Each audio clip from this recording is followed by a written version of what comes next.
Vamos a dar comienzo al desarrollo de las clases de teoría de control.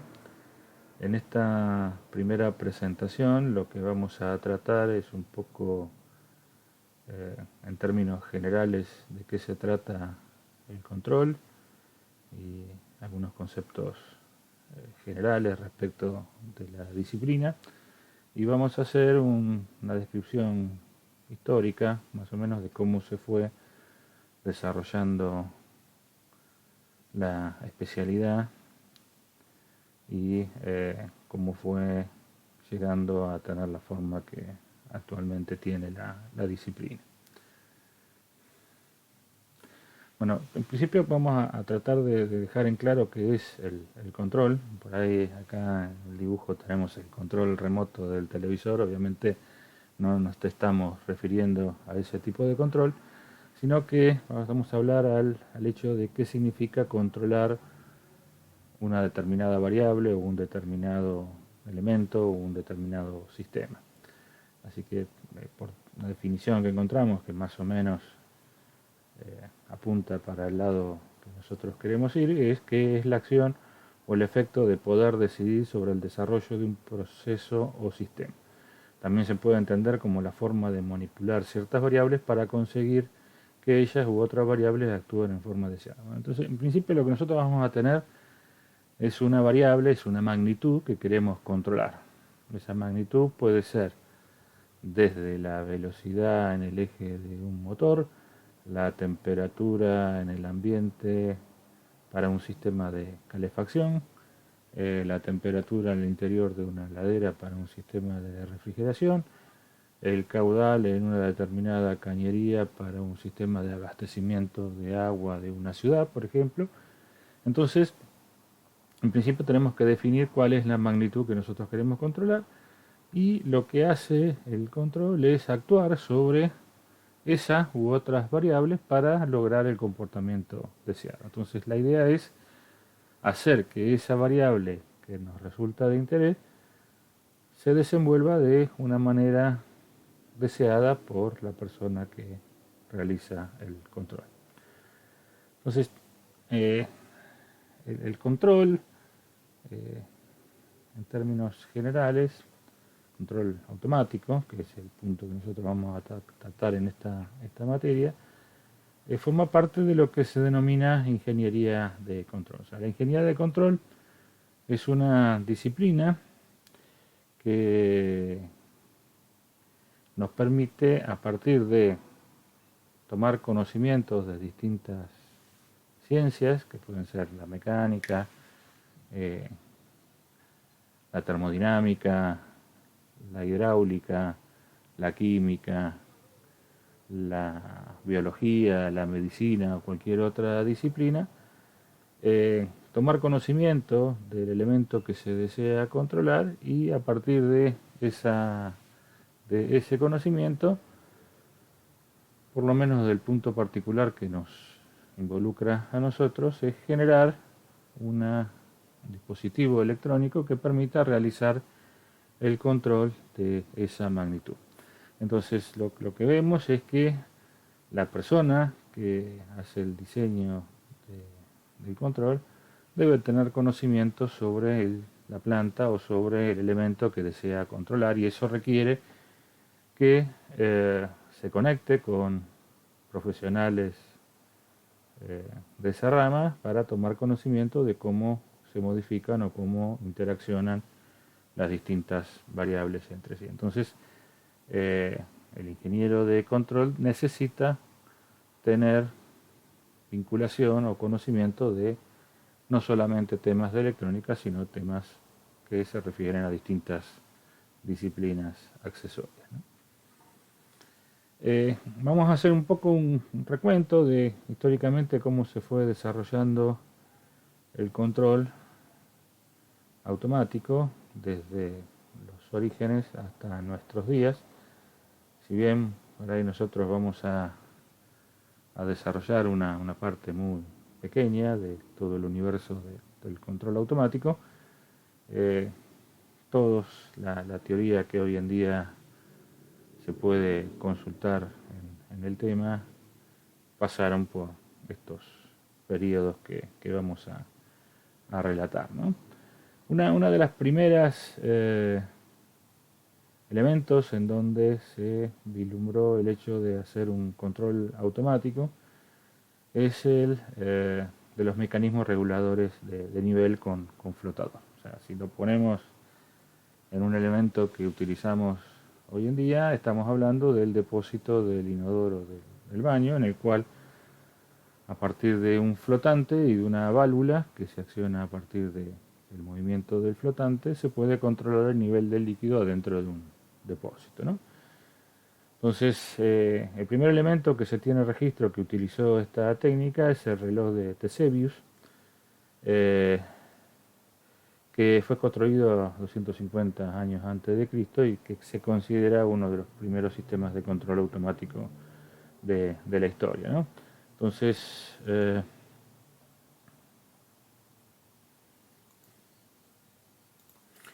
lo que vemos en esta porción del dispositivo es el aporte de agua a partir de una tubería, y acá tenemos un flotante que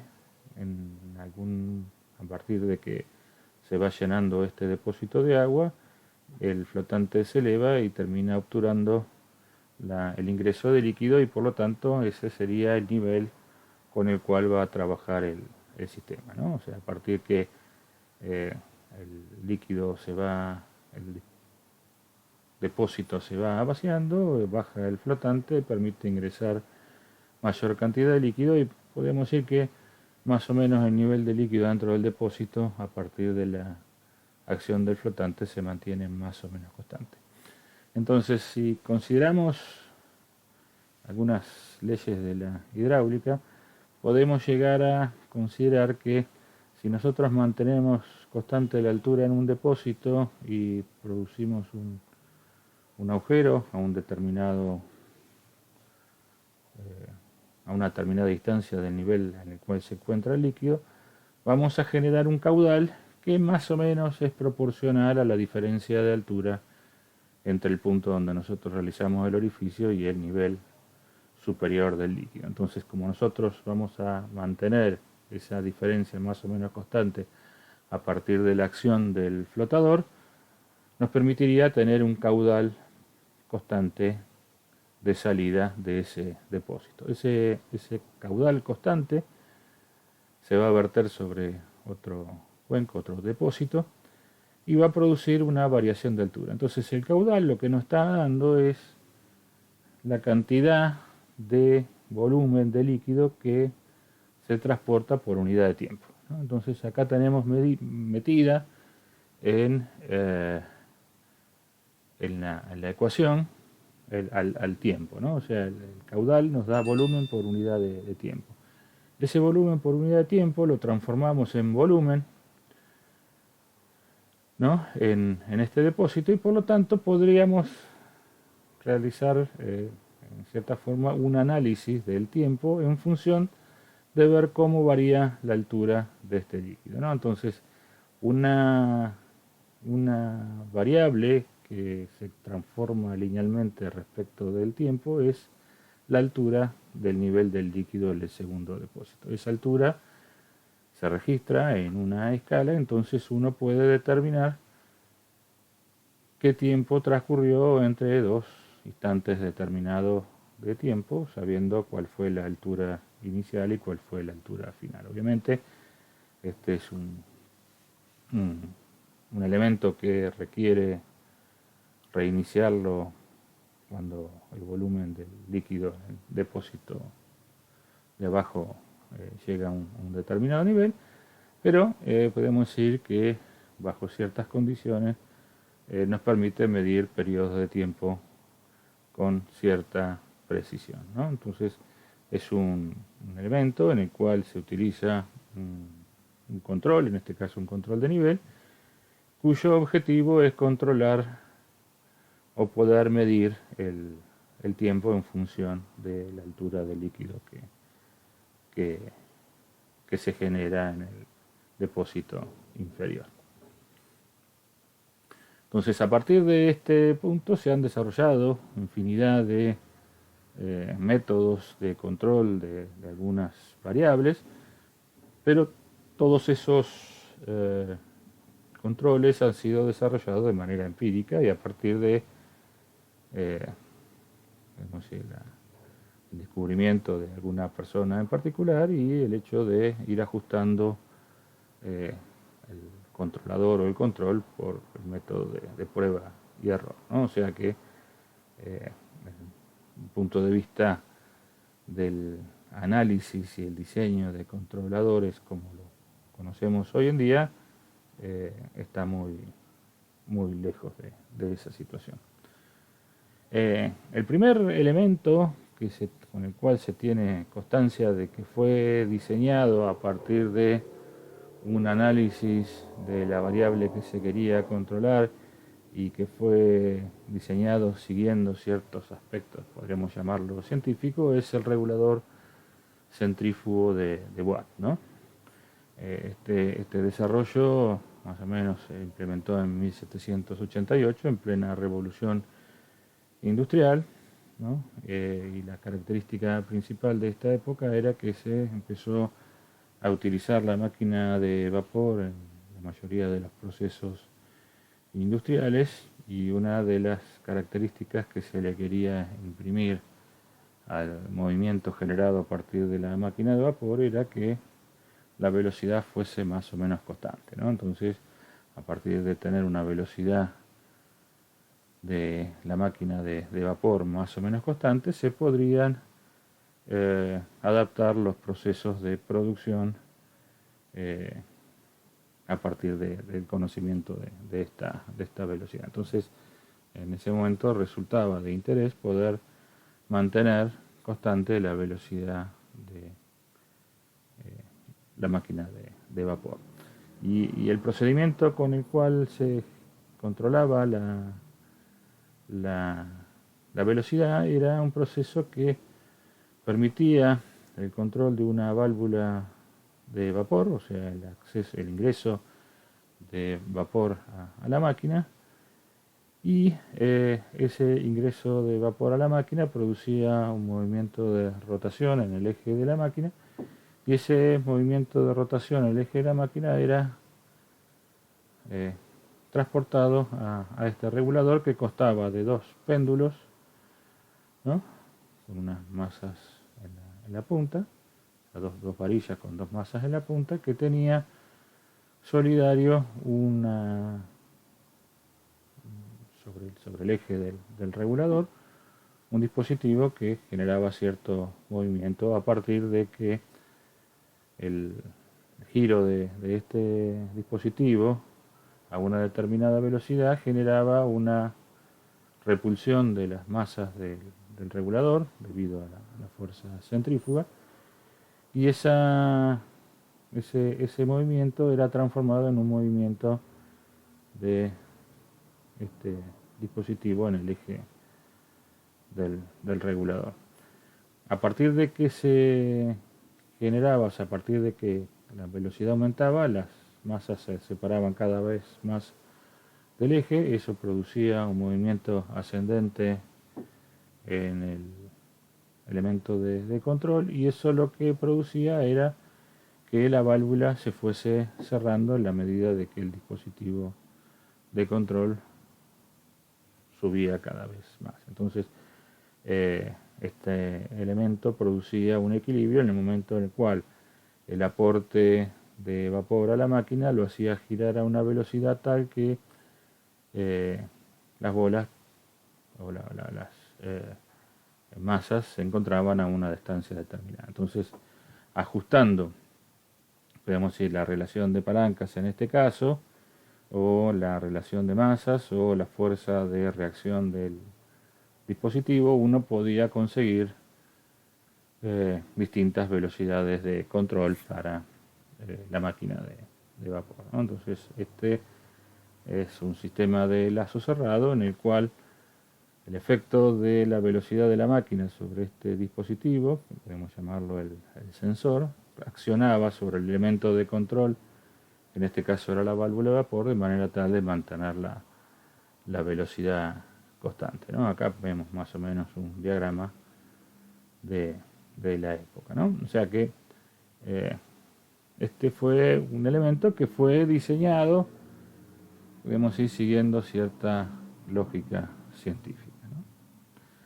Entonces, podemos decir que hasta finales del siglo XIX el control automático, podemos decir que fue netamente intuitivo, ¿no? Lo que habíamos hablado hace un ratito, de que uno se le ocurría una idea, la llevaba adelante, si no obtenía los resultados esperados, se modificaba hasta poder lograr que el elemento, que el control se desarrollase de la mejor manera posible. Y bueno, no había ninguna ciencia que avalara que el resultado del control, ¿no? Entonces, lo que se trató es empezar a tratar de mejorar las respuestas transitorias y la exactitud en los sistemas de control, poder lograr controles mucho más precisos y más estables, podemos decir, desde el punto de vista de su comportamiento transitorio, y se empezó a vislumbrar lo que hoy se conoce como la teoría del control, ¿no? Entonces, lo que vamos a ver ahora, más o menos progresivamente, es cómo la teoría matemática empezó a incorporarse al desarrollo de los sistemas de control, de manera tal de poder llegar a la disciplina que hoy conocemos como teoría de control, ¿no? En 1868, fíjense que habíamos dicho que el regulador de Watt más o menos se empezó a utilizar 100 años antes de esta fecha. Maxwell, ¿no? El Maxwell que conocemos de física, formuló una teoría matemática desarrollada con la teoría de control utilizando la ecuación diferencial del regulador de Watt, o sea, encontró una ecuación diferencial que describía el movimiento del regulador de Watt, y a partir de esa ecuación diferencial pudo empezar a hacer un análisis de estabilidad, o sea, determinar una de las consecuencias que tenía el regulador de Watt, que bajo ciertas condiciones el sistema entraba en una etapa de oscilación en donde la velocidad aumentaba y disminuía y no podía ser controlada, y a partir del análisis de esta ecuación diferencial se pudieron determinar ciertas condiciones para que el control a lazo cerrado se comportara de manera estable, ¿no? O sea que ese fue el primer aporte matemático respecto de tratar de resolver un problema que se daba en el desarrollo de un control. En 1892, Lyapunov estudia la estabilidad de los sistemas a partir del análisis de ecuaciones diferenciales no lineales y utilizando el concepto generalizado de energía, ¿no? Este fue un proceso que se dio a partir de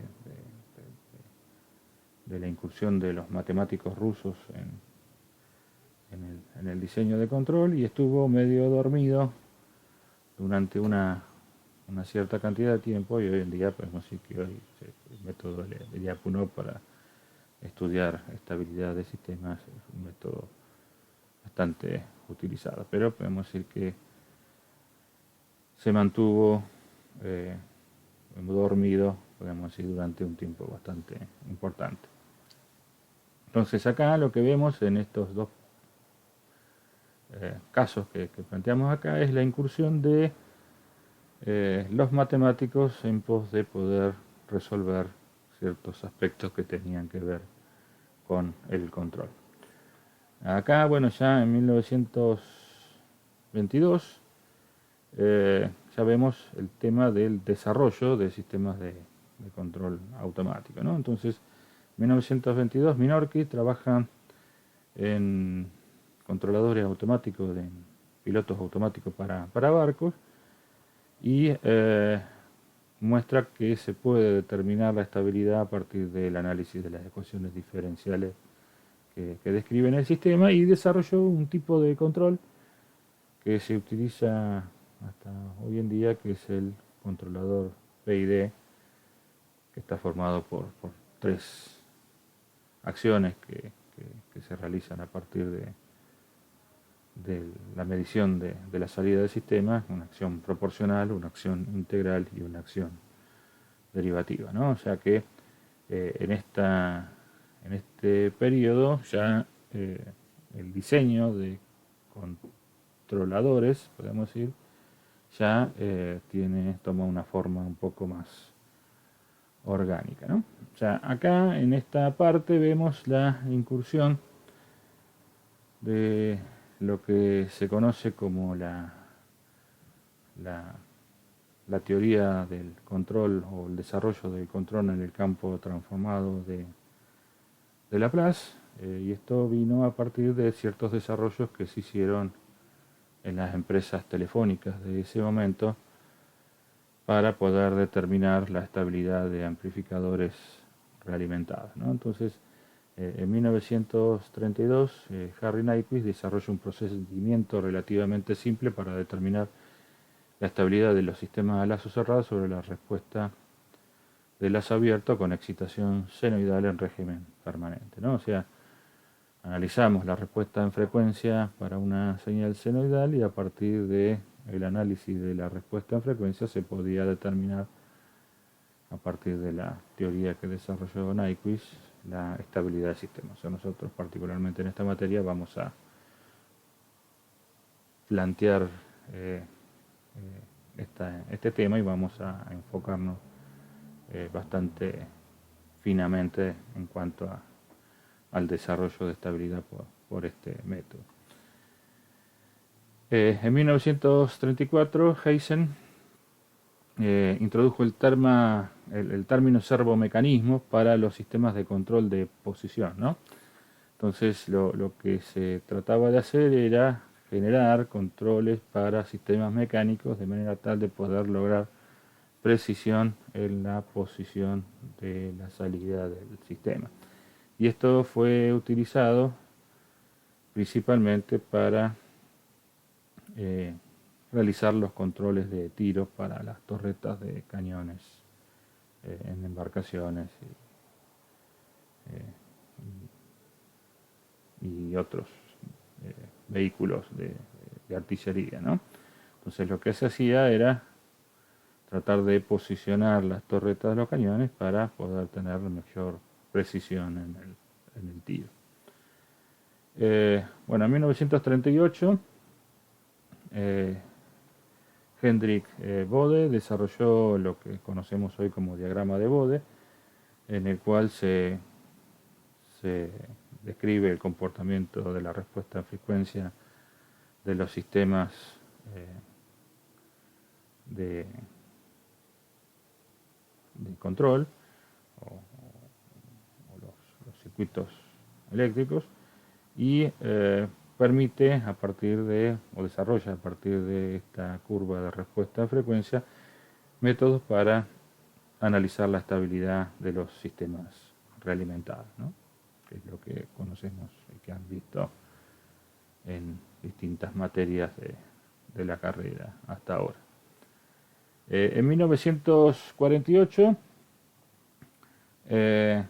Evans presenta la técnica del lugar de raíces, que creo que más o menos ya algunos tienen referencia de qué se trata. Bueno, generó un procedimiento que permitía, a partir de conocimiento de donde se encuentran las raíces del sistema de lazo abierto, poder determinar cuál va a ser la trayectoria de las raíces a partir de la variación de un parámetro que, principalmente desde el punto de vista de control, el parámetro que utilizamos para generar el lugar de raíces es la ganancia del sistema a lazo abierto. Entonces, a partir de la variación de la ganancia del sistema de lazo abierto, se podía determinar el movimiento o dónde iban a parar para una determinada ganancia las raíces del sistema a lazo cerrado, y permitía, sabiendo en qué parte del plano complejo de Laplace se encontraban esas raíces, determinar la estabilidad del sistema.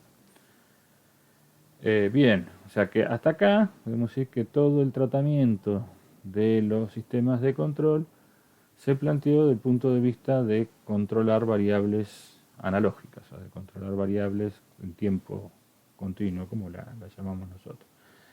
En 1950, en la Universidad de Columbia, se empieza a desarrollar lo que hoy en día se conoce como la teoría de los sistemas discretos, o sea que empezaron a hacer análisis de cuál era y cuál podía llegar a ser el comportamiento de los sistemas cuando se los trataba de manera discreta en el tiempo, o sea que no se realizaba la medición de la señal a controlar en forma continua en el tiempo, sino que se realizaban determinados periodos de tiempo. Y bueno, a partir de esta teoría empezaron a verse una infinidad de trabajos, en los cuales los principales actores fueron Ragazzini, Franklin, Sadek, Yuri, Kuo, y bueno, una serie de personajes que van a ver en muchos libros de control, ¿no? Entonces esta teoría de los datos muestreados sirvió como plataforma a partir de la cual se determinó la utilización de controladores digitales o ordenadores digitales, computadoras digitales para el control de procesos industriales, ¿no? O sea, podemos empezar a ver la posibilidad de utilizar dispositivos digitales para la realización de controles. ¿No? Acá principalmente también estamos en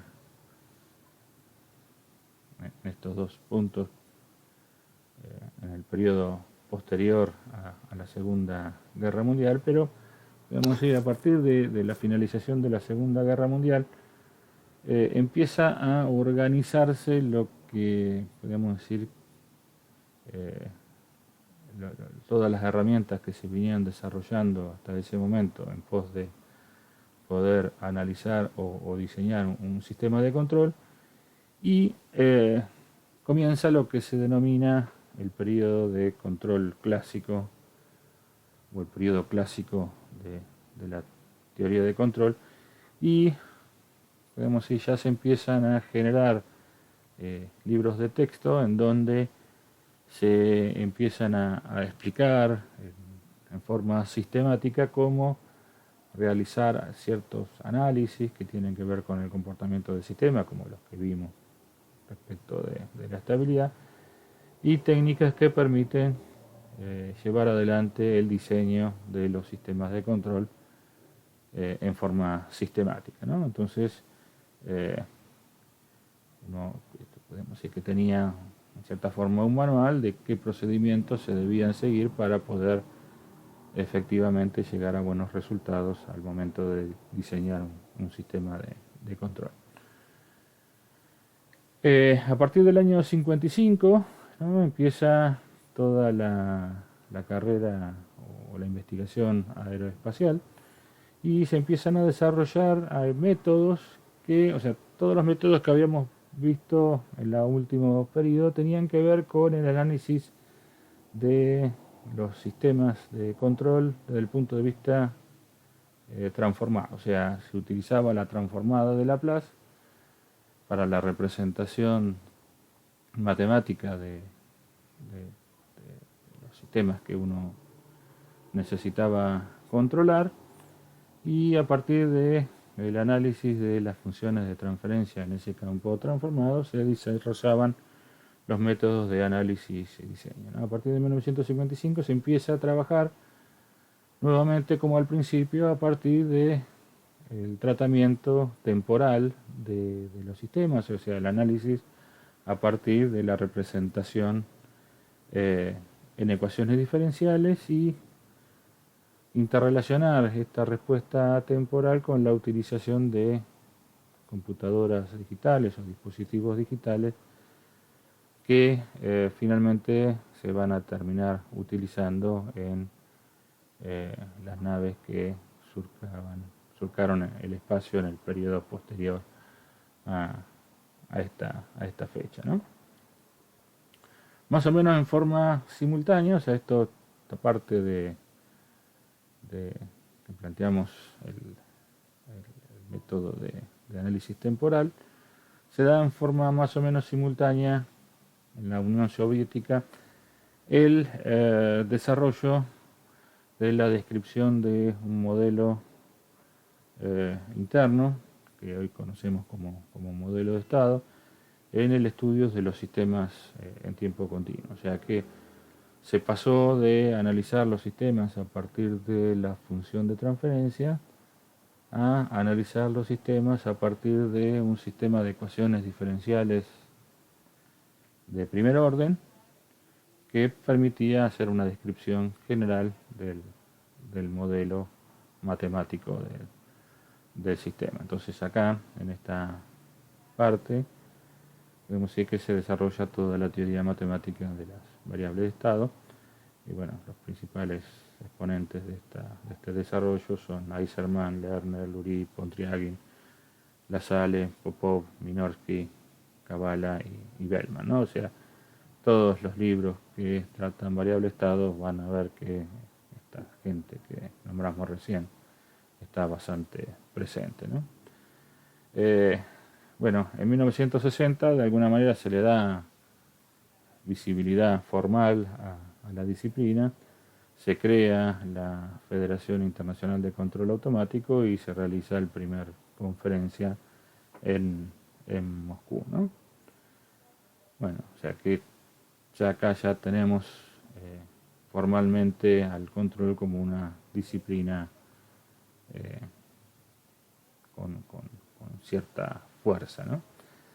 Bueno, y en la década del 60 aparecen tres publicaciones realizadas por Rudolf Kalman que de alguna manera fijaron la dirección en la cual se empezó a trabajar en control a partir de esa época.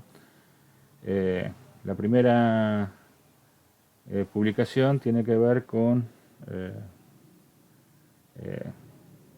poner a la vista de la gente que desarrolla control en ese momento todas las teorías matemáticas desarrolladas por Lyapunov, que de alguna manera se llevaba muy bien con el desarrollo que se había hecho respecto de la representación de, de los sistemas mediante modelo de estado, ya que era una representación temporal, y el análisis de estabilidad de Lyapunov también se basaba en un análisis temporal y podemos decir que sentó las bases sobre el poder determinar la estabilidad de sistemas a partir del análisis mediante modelo de estado y de la teoría de Lyapunov. En la segunda publicación sentó los precedentes de lo que se denomina el control óptimo. Entonces lo que se hace es tratar de realizar una determinada acción de control, poder que una determinada variable se comporte de una determinada manera, pero poniéndole ciertas imposiciones que la teoría hasta ese momento no tenía en cuenta, como por ejemplo que el control se realice utilizando la mínima cantidad de energía, que se realice en el menor tiempo posible, que se realice con la menor desviación respecto del punto final, o sea, con el menor error posible, bueno, y se desarrolla lo que se conoce hoy como la teoría del control óptimo y principalmente el diseño de controladores cuadráticos, ¿no? Y bueno, y el tercero, digamos que en principio es el más conocido, es el filtrado óptimo y la teoría de estimación de variables a partir de lo que se conoce hoy en día como el filtro de Kalman. Nosotros al final de la materia vamos a ver el desarrollo y la utilización de este tipo de estimaciones. Así que vamos a tratar de pasar por varios de los métodos y periodos que hemos visto hasta ahora en el desarrollo de la temática de la materia, ¿no? Esto obviamente a partir de 1900, de la década del 60 en adelante, hubo una serie de avances más, pero podemos decir que estos son los pilares sobre los cuales se basa esta disciplina. Bueno, lo que vamos a ver ahora son ciertos aspectos generales, cierta terminología que tiene que ver con esta disciplina, de manera tal de que nos ponemos más o menos en orden con respecto de qué consideraciones vamos a tomar respecto de la materia de aquí en más. Bueno, una cuestión es qué relevancia tiene el control automático o la teoría de control las cosas que nos pasan todos los días. Bueno, y acá hemos resaltado algunos puntos interesantes que hacen relevante el control automático, ¿no? El control automático es parte importante de los procesos modernos industriales y de manufactura. También es esencial en las operaciones industriales como el control de presión, temperatura, humedad y el flujo en la industria de proceso. Y el control automático aporta los elementos para realizar un desempeño óptimo de los sistemas dinámicos, de mejorar la productividad, realizar operaciones repetitivas y rutinarias y mejorar la seguridad. O sea, un aspecto es que de los procesos productivos es la estandarización. O sea, uno si repite en forma exacta el proceso de fabricación, evidentemente tiene muy pocas probabilidades de que tener piezas defectuosas o productos defectuosos, ¿no? Entonces el hecho de la automatización y del control automático aporta el hecho de tener bastante precisión en el proceso productivo y por lo tanto mejorar desde el punto de vista productivo.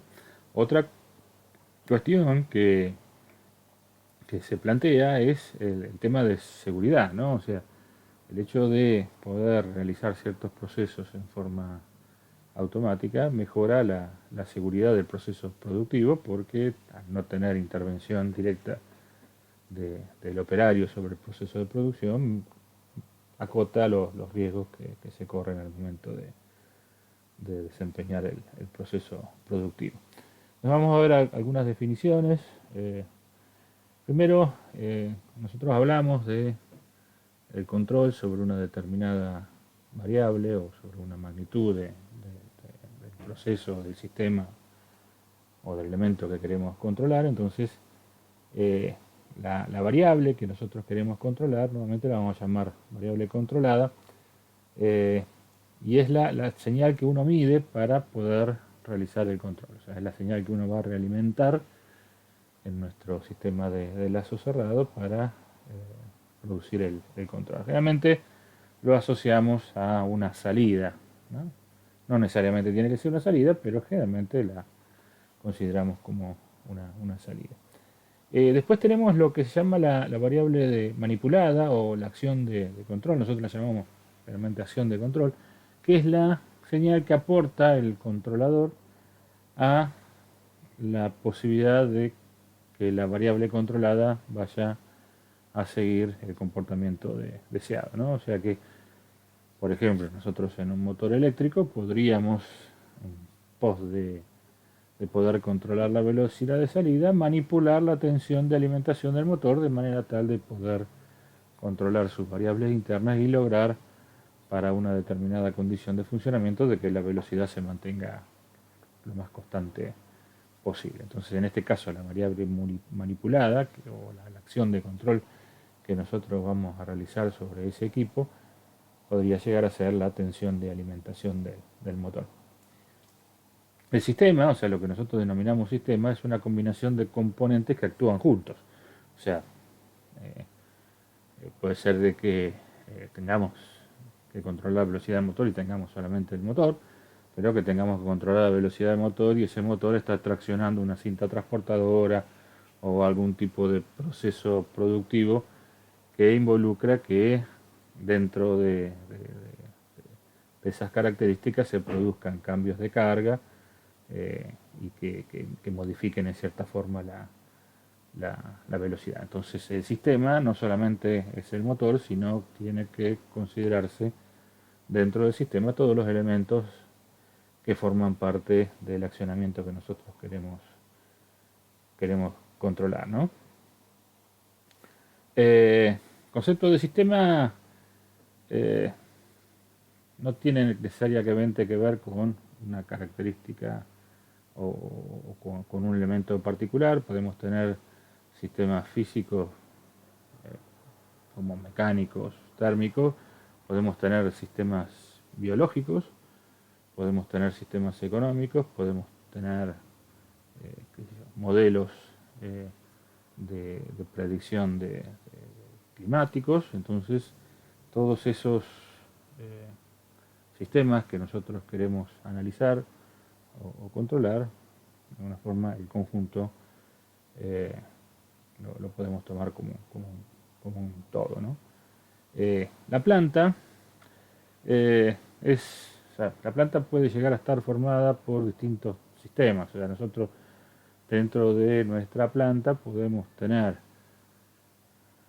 sistemas de traslación, podemos tener la transformación de la energía mecánica en energía térmica y podemos tener un sistema térmico acoplado al sistema mecánico y finalmente podemos tener un sistema de otra naturaleza que transforma esa energía térmica en otro tipo de consecuencia que finalmente nosotros queremos controlar. Todos esos sistemas que podemos decir que se podrían llegar a analizar de forma independiente conforman lo que nosotros denominamos la planta, ¿no?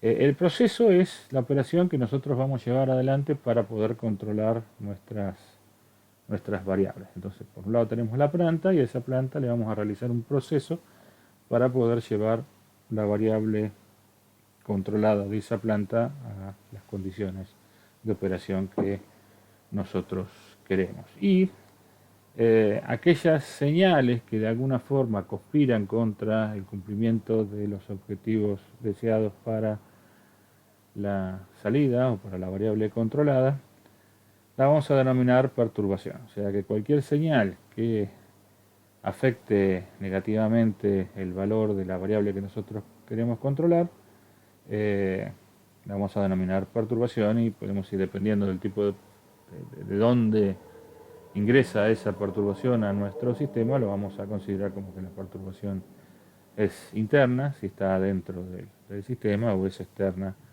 que se produce a partir de cierto cambio en alguna variable externa al sistema. Entonces, acá más o menos lo que vimos recién, tenemos una idea de más o menos la terminología que vamos a usar en el desarrollo de la materia.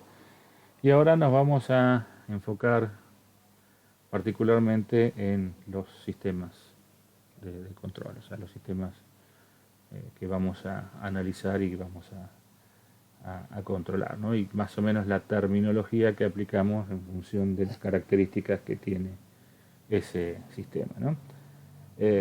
La primera división que realizamos respecto de los sistemas es en cuanto a los sistemas lineales y no lineales. O sea, esta es una división bastante caprichosa porque si lo miramos a nivel general, todos los sistemas son no lineales, ¿no? O sea, es probable que un sistema operando en una determinada zona de funcionamiento se pueda comportar de manera lineal, pero, o sea, si lo llevamos a los extremos de su funcionamiento o si consideramos ciertos aspectos puntuales del comportamiento del sistema, podemos llegar a ver que en realidad siempre se generan no linealidades o linealidades en el comportamiento del sistema.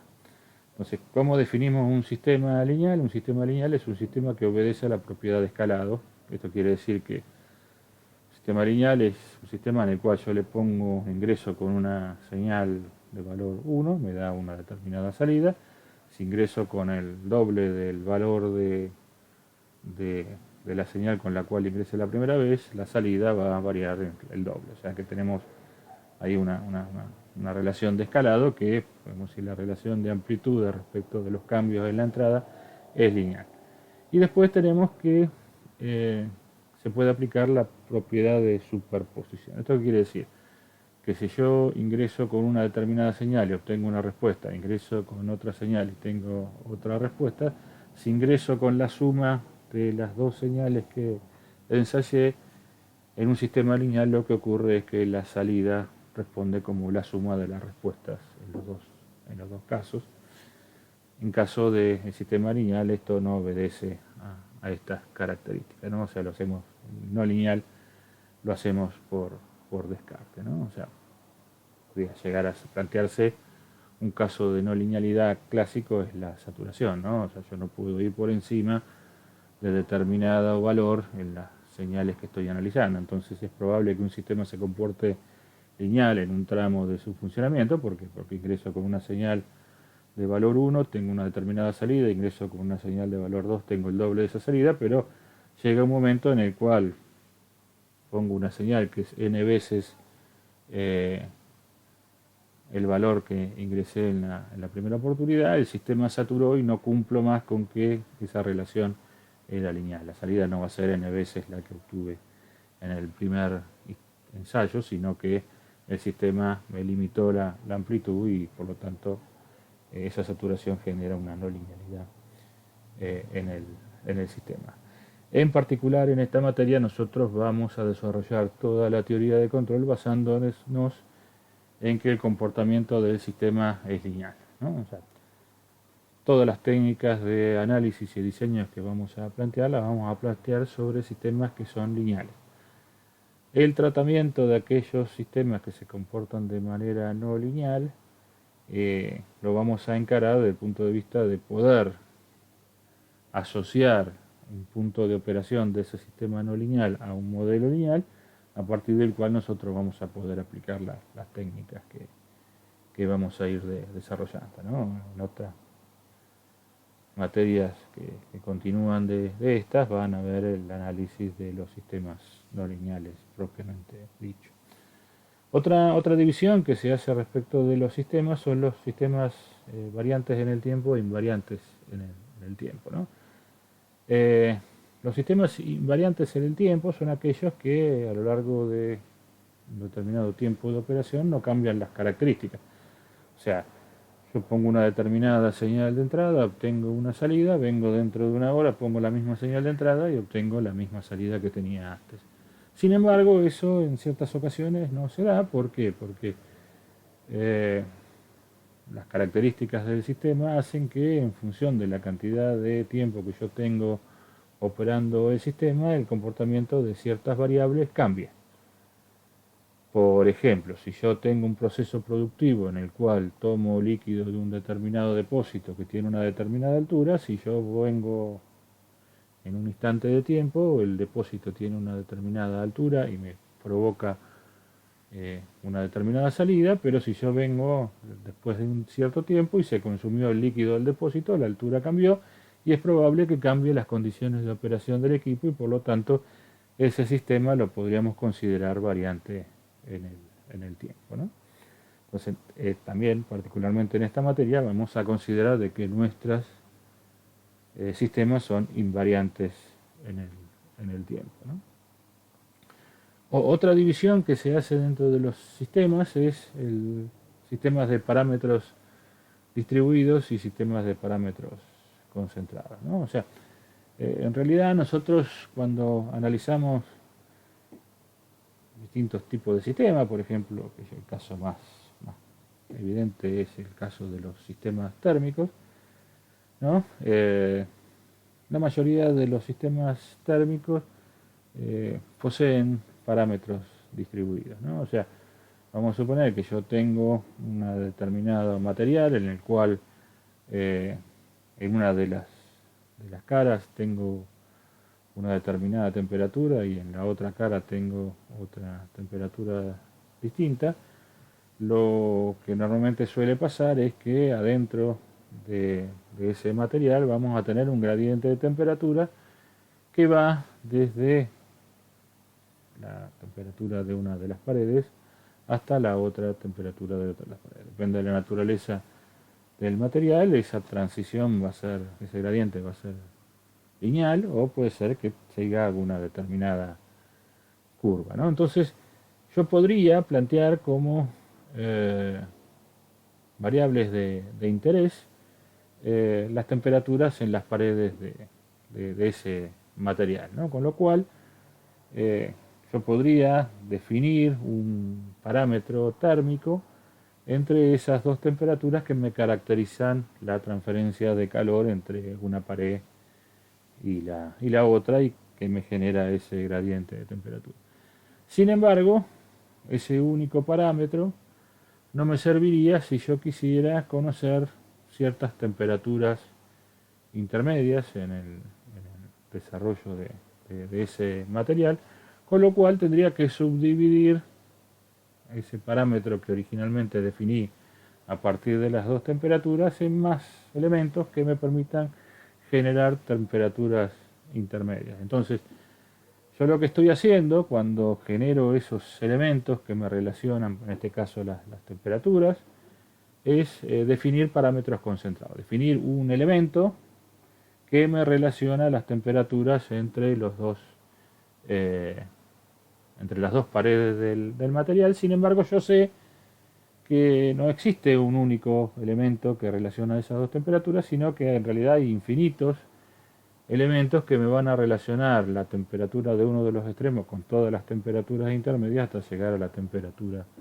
del otro lado, ¿no? Entonces, lo que hacemos nosotros al definir una sola temperatura, un par de temperaturas y un solo elemento, es concentrar los parámetros del sistema que originalmente están distribuidos, ¿no?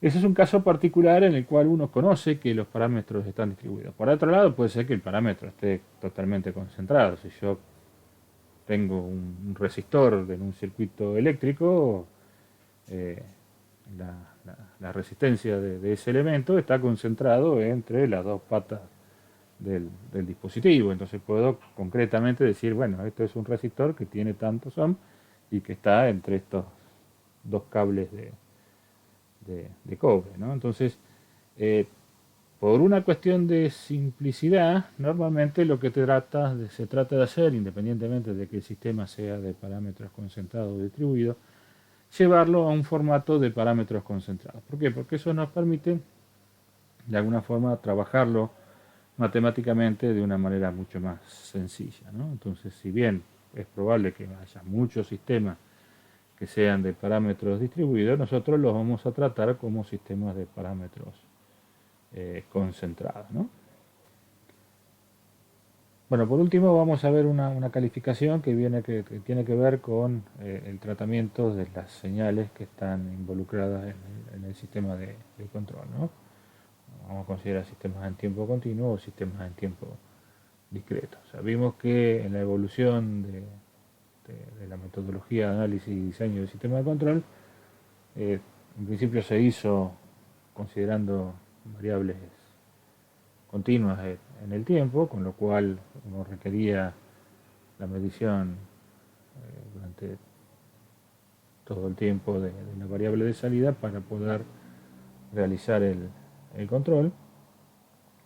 Y en un determinado periodo de tiempo se empezó a analizar cuáles eran las implicancias de considerar que la medición o el análisis de la señal de salida, particularmente para los sistemas de control, se hacía en un determinado instante de tiempo y en forma más o menos periódicas, y qué implicancias tenía ese tipo de tratamiento de la señal en el diseño y el análisis de los sistemas de control. Entonces eso dio la plataforma de lo que hoy se denomina el procesamiento digital de señales. Nosotros particularmente vamos a hacer una división en cuanto al desarrollo de la materia. Vamos a arrancar con sistemas de tiempo continuo, porque son mucho más fáciles de intuir, y después, a partir de un cierto momento, vamos a empezar a analizar el tratamiento de los sistemas discretos desde el punto de vista de análisis y el diseño. Hoy en día la mayoría de los sistemas de de control se implementan sobre plataformas digitales y por lo tanto todo lo que tenga que ver con el diseño de sistemas de control lo vamos a plantear sobre plataformas digitales, si bien en algunos casos vamos a usar técnicas analógicas o de tiempo, técnicas de variables de tiempo continuo. Entonces, lo que quisimos hacer en esta primera presentación es hacer un pantallazo general respecto de la temática y un poco de definir o plantear a qué nos referimos con el control, con la teoría de control, más o menos una evolución histórica de cómo se vino evolucionando la disciplina para llegar a lo que hoy conocemos como teoría de control y finalmente un poco de, de terminología y divisiones que vamos a hacer en pos de poder discriminar y discernir con qué tipo de sistemas nos vamos a manejar de aquí en más, con qué terminología nos vamos a manejar de aquí en más. Bueno, espero que les haya sido de interés y bueno, vamos a seguir desarrollando los distintos temas de la materia en sucesivas presentaciones. Por ahora les agradezco su atención.